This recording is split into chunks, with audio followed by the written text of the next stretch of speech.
meu coração há muitos dias, antes mesmo de eu receber esse convite do pastor para passar a mensagem, é o livro de Êxodo, no capítulo 13, versículos 17 e 18. Que eu quero chamar a atenção dos irmãos nesses dois versículos é algo que primeiro me surgiu uma pergunta quando eu lia o texto. Eu já havia lido algumas vezes o livro de Êxodo, mas essa última vez me surgiu uma dúvida, um porquê. E lá no final vai fazer sentido o que eu vou falar para os irmãos, porque foi através de uma pregação de um outro pastor que eu ouvia, acabou me vindo a resposta daquela pergunta que tinha surgido no meu coração. Mas, enfim, irmãos, vamos relembrar um pouquinho. Todo mundo conhece o que foi Êxodo, o que é a história ali, o que o povo de Deus estava passando e tal, mas a título da gente ter assim uma ilustração e fazer realmente sentido para o nosso entendimento, a gente vai dar uma analisada então toda essa história. Primeiramente que o povo se encontrava em uma situação de escravidão no Egito, o povo de Deus. E vamos nos lembrar, irmãos, que eles trabalhavam lá nos piores trabalhos. Vamos trazer para os dias de hoje, para nós, que seria nós estarmos trabalhando nos piores trabalhos que a nossa sociedade tem. Então não era uma vida fácil, não era uma vida boa, não era assim aquilo que você espera, até mesmo uma vida servindo a Deus. Além, estava difícil para eles.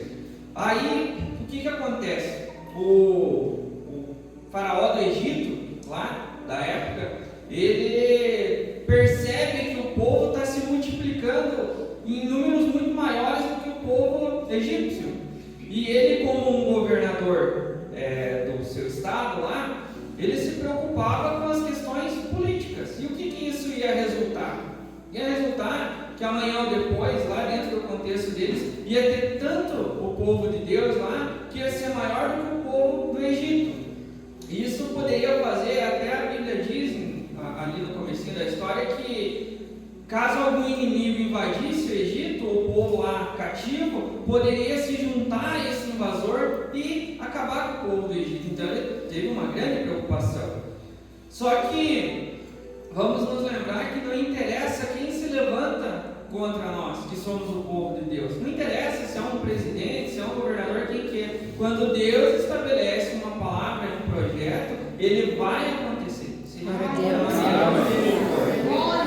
E assim, a gente lendo, prestando bastante atenção na leitura, porque há várias maneiras da gente ler, várias maneiras. Você pode fazer aquela leitura mais corridinha, assim, você pode fazer uma leitura, voltar, tentar entender melhor, e você pode também entrar de fato na história. Você pode mergulhar ali dentro, você pode chegar a imaginar as imagens próximo a você. Então, que você pode entrar dentro daquela história. E vamos lembrar, irmãos, não é um livro de ficção, é uma história que aconteceu. Então, é diferente. Mas aí o faraó lá, ele dá uma ordem e manda que piorem ainda mais as condições do povo de Deus, que eles faziam tijolos de barro lá e tal, as funções deles. Ele mandou até que cortasse o fornecimento de matéria-prima e mesmo assim cobrassem a produção do povo. Então ele tornou mais difícil aquela situação que já não era boa.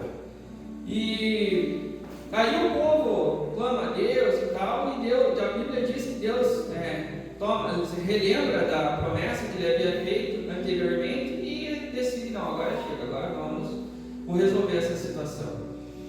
E é muito interessante que também a gente sabe que Deus diz que Ele conhece nós desde o ventre da nossa mãe. Ele já tem um projeto. E percebam que na história ali, o faraó lá, ele começa a se preocupar em destruir o povo por conta da multiplicação, que ele manda matar os primogênitos, mas as parteiras lá da época, elas temem a Deus e, enfim, elas não cumprem aquela ordem. Aí o faraó chama elas e questiona, mas por que vocês não estão fazendo o que eu mandei vocês fazerem? Por que vocês não estão matando as crianças já logo no parto, os meninos?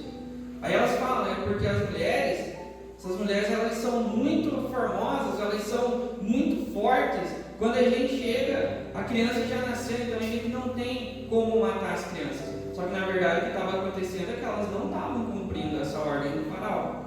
Aí ele melhora o projeto dele, né? Então agora, nem que nasça antes, nasça vivo, é para jogar no rio, é para matar afogado. E todo mundo sabe que Moisés foi uma das crianças que nasceu nesse período. Foi uma das crianças que foi jogado ao rio. Só que quando ele foi jogado lá, a mãe dele escondeu ele até o 3º mês de vida, aí não pôde esconder mais, colocou ele sei lá, num barquinho, o que foi, a Bíblia descreve mais ou menos ali o que era aquele objeto flutuante que ele foi posto dentro, e largou ele no rio. Só que vocês vejam, irmãos, como a coisa ela é muito certeira quando é um projeto de Deus. Quem ouve aquela criança chorando dentro do rio lá, nada mais é do que uma das princesas, lá, uma das mulheres lá da casa do faraó. Podia ter virado o lugar onde ele estava, o barquinho dele, podia ter morrido afogado, podia, sei lá, ter passado e ela não ter visto e tal, mas na hora certa e no lugar certo e no minuto exato que ele precisava chorar para que ela ouvisse, para que a pessoa certa ouvisse e salvasse a vida dele naquele momento, foi o que aconteceu. Ela ouviu, ela mandou com que uma das servas dele puxasse lá a criança do rio e mandou que na verdade acabou sendo a própria mãe dele que criou ele até uma certa idade e ainda pagou o salário, pagou os custos para ele. Então veja que Deus se preocupou naquele momento em até aquela criança que era escolhida para tirar o povo do Egito, e ele nem sabia ainda daquilo, até os custos daquela criança para chegar a uma certa idade foi Deus quem proveu, porque mandou lá a mesma origem de pessoas do governo que mandou matar aquelas crianças, foi o mesmo governo, o dinheiro saiu do mesmo cofre para sustentar a criança que o homem mandou matar. Veja se isso não é forte, irmãos. Tem aquele momento de reflexão. O cara que mandou matar ele, do cofre do dinheiro dele, saiu o sustento para aquela criança. Isso é impressionante. A gente tem que começar a prestar atenção nesses detalhes, para ter consciência de que, às vezes, na nossa vida, aquilo que está totalmente errado, totalmente difícil, talvez vai ser daquele mesmo lugar que vai sair a nossa condição. Então, às vezes, é só uma questão da gente realmente ter uma grande confiança em Deus. Mas, aí seguindo, Moisés lá vê uma injustiça e ele acaba dando fim na vida de um egípcio. Isso fez com que ele tivesse que sair do palácio. Novamente a gente vê como Deus trabalha. Uma coisa ali que aconteceu fez com que ele saísse do palácio do faraó, e isso na vida dele levou ele a ir para o deserto, a procurar um refúgio, está realmente fugindo, e aí ele encontra uma mulher lá no deserto que estava dando água para os seus animais. E é interessante ver que aquele mesmo senso de justiça dele, que fez ele tomar uma atitude contra um egípcio, permaneceu nele. Não foi algo assim que aconteceu de uma hora para outra, permaneceu porque as pessoas estavam expulsando elas do poço, e naquele mesmo momento ele defendeu aquelas mulheres, e foi o que fez na sequência com que elas chegassem em casa, contassem ao pai delas, e o pai delas convidasse ele para ir lá para a casa delas. Naquele momento, aquele senso de justiça que ele tinha, aqui a gente vê uma coisa que é bastante importante: a gente ter princípios. Nós precisamos ter princípios e não negociar os nossos princípios. Precisamos, se estamos vendo que uma coisa está certa, ela está certa, e se estamos vendo que a coisa está errada, ela está errada, por mais que naquele momento pareça que a nossa vida, por conta desses princípios, se torne mais difícil. Se ele não tivesse mantido esses princípios de justiça, ele não teria sido o que ele foi na nossa história. Moisés não teria cumprido com aquele propósito de Deus. Deus teria levantado outra pessoa para fazer aquilo. Mas aí, dando sequência, uma coisa que me chamou bastante atenção foi que tudo que vinha acontecendo fazia parte daquele processo. Deus chama Moisés, aquela sarça pega fogo, manda ele tirar os sapatos dele, lá, os chinelos dele, porque aquele lugar era santo. E aí ele faz alguns questionamentos para Deus que é bastante interessante a gente observar. Ele pergunta: mas Senhor, eu não sou eloquente, eu não sei falar, eu não sou, as pessoas não vão acreditar em mim. Gente, era Deus falando para ele. Glória a Deus. Deus não era alguém que escolheu ele. Agora você, lá, sei lá na empresa, agora você vai ser chefe. Não era outro ser humano. Era Deus falando para ele. Uma sarça que estava pegando fogo e não se consumia. Eu fico pensando, se para nós hoje isso acontecesse, qual seria a nossa reação? Mas enfim, foi algo que aconteceu. Aí Deus continua dando ordem para ele: não, vai lá, vai que eu vou fazer, você vai conseguir, eu vou estar com você, eu vou levantar mais alguém, vai te ajudar e tal. E a coisa foi acontecendo. Só que Deus já disse para ele: eu vou endurecer o coração do faraó. Ou, em outras palavras, Deus dizendo para ele: eu estou falando que você vai fazer, só que eu não estou falando que vai ser fácil. E às vezes, quando a gente recebe uma palavra de Deus, a gente escuta aquela palavra, aquela parte: vai dar certo. Mas a parte que não estou dizendo que vai ser fácil, às vezes a gente não escuta. Isso é bastante difícil da nossa humanidade. Porque, volto a dizer, quando me surgiu a pergunta, ali no capítulo 13, versículo 17 e 18, eu pensei: mas por que Deus fez isso? Só que quando eu ouvi a pregação do outro pastor e conectou diretamente com aquilo ali, eu acabei entendendo. Quando a gente olha as coisas lá no final, para trás, a gente entende tudo faz sentido. Aí aquela expressão popular que diz que Deus escreve reto por linhas tortas, cai por terra, em nenhum momento foi torto. Em nenhum momento Deus escreveu alguma coisa que não fizesse total sentido. Glória a Deus. Eu vou pedir para Irbadeis fazer a leitura ali do capítulo 17 para nós e do 18. E aconteceu que, quando o faraó deixou ir o povo, Deus não os levou pelo caminho da terra dos filisteus, que estavam mais perto, porque Deus disse: para que porventura o povo não se arrependa, vendo a guerra e volte para o Egito. Mas Deus fez o povo rodear pelo caminho do deserto do Mar Vermelho, e armados os filhos de Israel subiram da terra do Egito.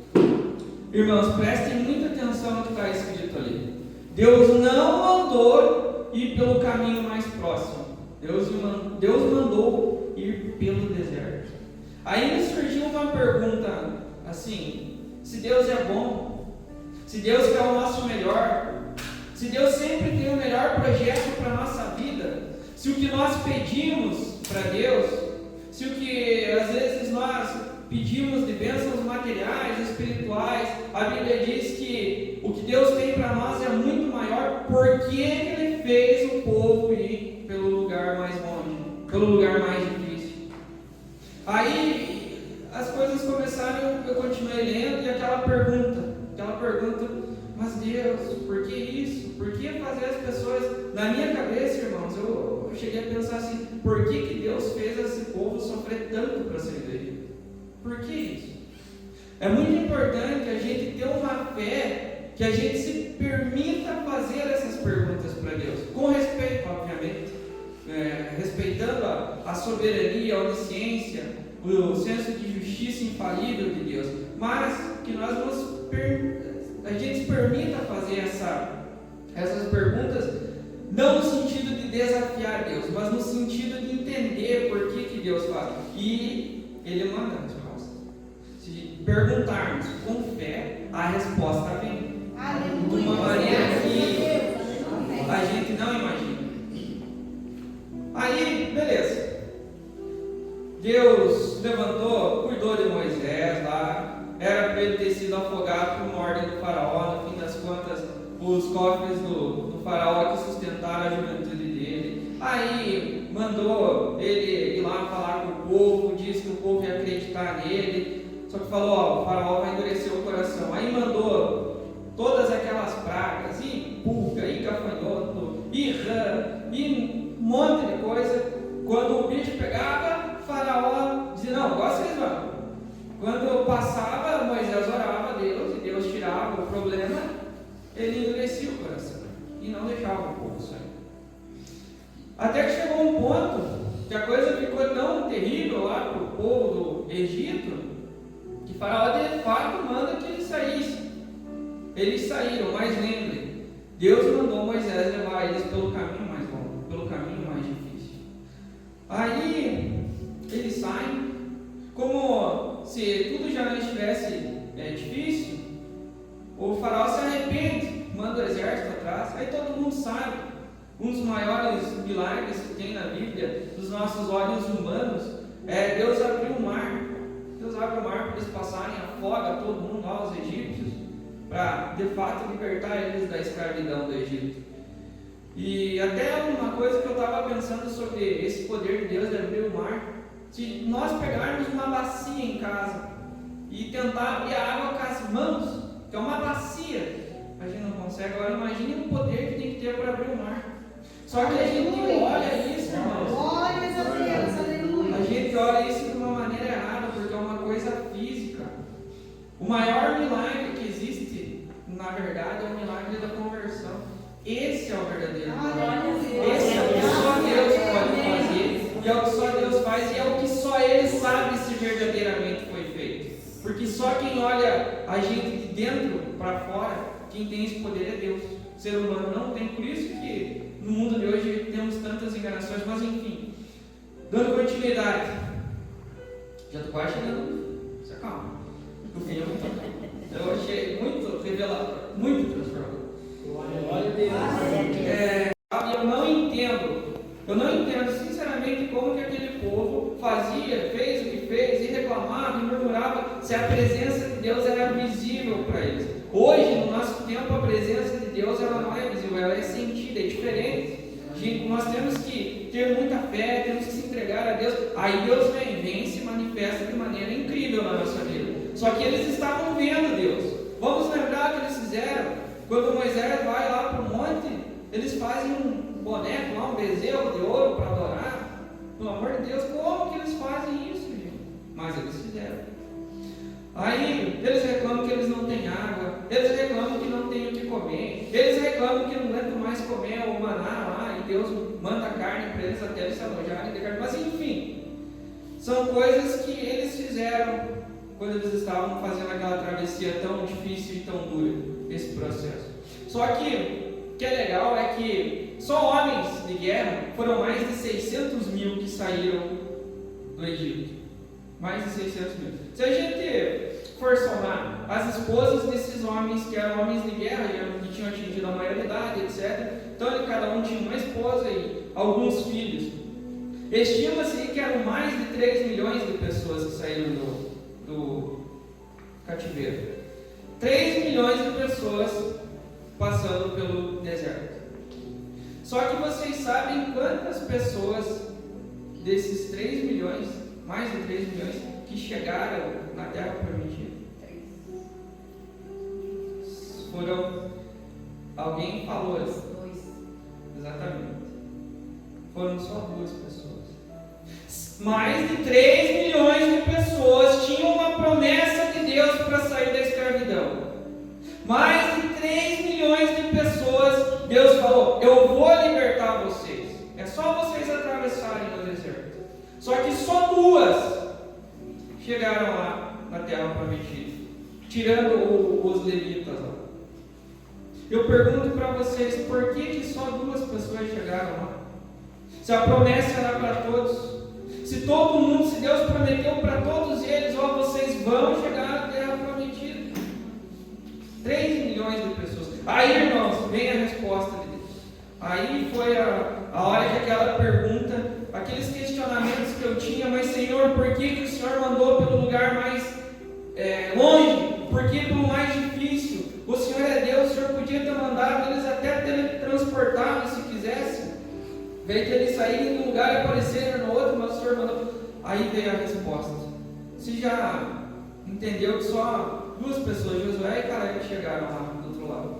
Porque quando Moisés, por conta de algumas coisas, não chegou, que foi o escolhido para dirigir o povo, aí foi transferida a liderança dele. Aí o pessoal que foi lá para ver a terra, foram lá, não, a terra é boa, lá manda realmente leite e mel, os frutos lá são gigantes, só que tem um problema, o povo lá vai nos aniquilar.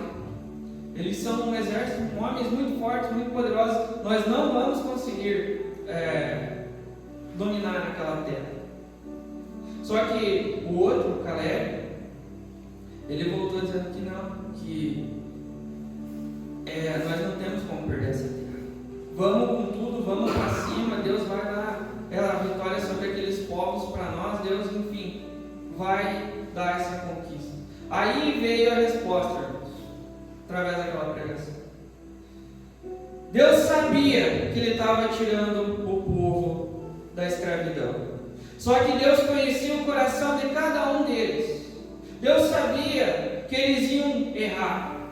Deus sabia que eles iam fazer aquele boneco de ouro. Deus sabia que eles iam reclamar que não ia ter água, iam reclamar que não ia ter o que comer, iam reclamar de tudo. Deus sabia que ia ter conflito no meio deles. Deus sabia que talvez alguns durante o processo iam se perder. Só que qual que foi o entendimento que vem a partir disso? Por que Deus então mandou eles pelo lugar mais longe? Porque Deus fez uma promessa para aquele povo: eu vou tirar vocês daí, vocês vão sair daí, eu vou dar a terra prometida para vocês. Deus deu a oportunidade para cada uma daqueles mais de 3 milhões de pessoas que saíram do Egito de chegar à terra prometida, para todas elas. Quem que não fez a sua parte? Foi Deus ou foi as pessoas? Pergunto para você: Deus que mandou adorar aquele boneco de ouro? Não foi. Foi Deus que mandou reclamar que não tinha água? Não foi. Foi Deus, na sua onisciência, no seu saber de tudo, do passado, do presente, do futuro. Ele sabia que aquelas pessoas não tinham capacidade para chegar, que elas não tinham fé o suficiente, que elas não estavam transformadas o suficiente para viver a promessa que Deus deu. Mas Deus não volta atrás. Ele mandou pelo caminho mais longo para dar tempo de todo mundo ter a oportunidade de alcançar a promessa. Vocês estão entendendo, irmão? O quanto isso é forte? Por mais que Deus soubesse que não ia dar para todo mundo, Ele deu a oportunidade. Então, quando Deus promete uma coisa para nós, irmãos, não vamos ser como um daqueles 3 milhões, mais de 3 milhões que não entrou, que não viveu a promessa que Deus já deu. Vamos ser aquela pessoa, nem que sejam só 2, 3, 1, que vai viver o que Deus prometeu. Que na hora que vinha dificuldade, não vai olhar no horizonte, vai olhar para cima e vai dizer: Senhor, eu não sei como, mas o Senhor prometeu, então faz, Senhor. Eu entrego nas tuas mãos, não interessa que está a dificuldade. Vamos olhar para Deus e não olhar para os problemas. E todas as promessas que Deus fez para nós, inclusive para mim, não é fácil, não está fácil e o processo é difícil. Só que quando chegar lá no final, quando nós olharmos por que Deus mandou nós pelo caminho mais longo, nós vamos entender que tudo que Ele fez foi para dar a oportunidade da gente viver de fato aquela terra que emana leite e mel nas nossas vidas.